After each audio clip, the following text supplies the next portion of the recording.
LED is that element that you are going to find almost always in your paintings analysis, because LED means lead white. That is one of the most important pigments used across a long time frame, and it's a white pigment, so it's used also for the ground, for the preparation, could be used in a lot of mixture with the pigments.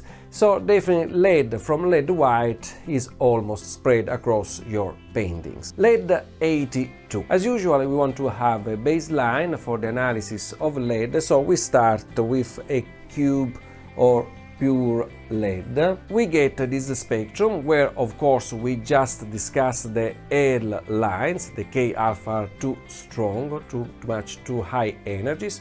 So we have 10.5, 12.6, then this small one 14, and then we have also an M alpha line at 2.3 over here. Lead is present in a number of pigments, but just for the pigments check standard version, because in the modern art pigments checker, of course, lead is not used because it's poisonous. So starting from 1930s, lead was abandoned, and safer elements were used to get the pigments. But before that, lead was used extensively. So we see here a little bit a list of this pigment. So we start with the lead white, that is a basic lead carbonate. So basically it's just lead and light elements, carbon, oxygen.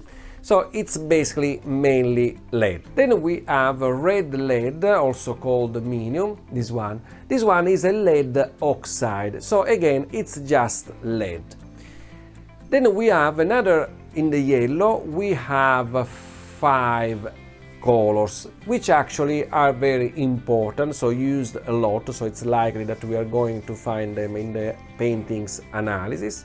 So we start with the lead oxide, again, this one is a massicot, it's yellow. Then we have the combination of lead with other metals to get yellow colors. So if the combination is lead with tin, so we have a lead stannate, then we have lead tin yellow, and also we can have lead tin yellow type 2 is another combination, again with tin but a different mixture. Then if the combination is with antimony, we have a lead antimonate, and this is Naples yellow. If the combination is with chrome, we have a lead chromate, and that is chrome yellow. So these are all the pigments that we discuss, and as they are distributed in our pigments checker. Okay, let's see some comparison, so to see what to expect. The black one is the lead cube that we already saw, the spectrum, and this one is a lead white. Lead white, we said, basically in its formula, the only heavy element is lead, and indeed the two spectra overlap. The red spectrum of lead white perfectly overlap the spectrum of pure lead metal cube. Now we look at the pigments that are combination of lead with another heavy element. So we compare lead white, so it's our red spectrum, lead white, that is basically just lead, with lead tin yellow type 1, that is lead plus tin. And indeed we see in the spectrum that the two spectra overlap, so from here until here we see the two peaks of lead. The difference is visible here, where we have clearly the peaks of tin, K alpha and K beta. We said at the starting of this lesson that lead is ubiquitous in paintings before basically 1930, before lead was abandoned. So here we have these paintings, 17th century. So we start to do some points for analysis. So we start with this point here on the sky, and we compare the spectrum with that of lead white, the pigment. So point 1, at that point we see basically that we have a perfect overlapping of the two spectra without any other information. So we can say that there is a lead white in the sky. Let's test another point, number 2 over here. So the color is this kind of dark brown, is the blue spectrum. We see less lead, but we have more of this peak over here. This one is iron. So it makes sense that there is an ochre pigment, and lead, there is not lead white visible, but probably lead is down, is in the preparation in the ground. Point 3 over here, this one is the blue coat of the Madonna. So we have another photo over here.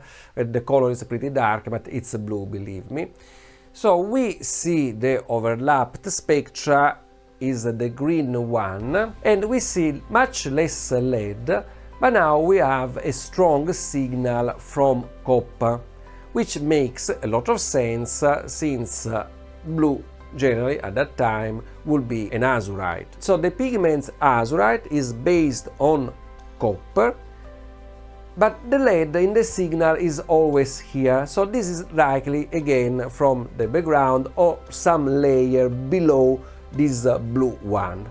Let's test another point. For example, here we have point 4, this red drapery.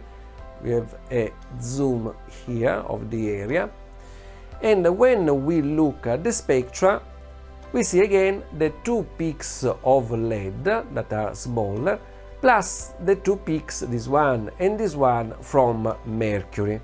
So we have a red pigment, there is mercury, so it's likely to be mercury sulfide, so vermilion, but again the signal of lead is always here. So in general we conclude that in interpretation of paintings before 1930s, it's likely that you have lead overlapping all of your spectra.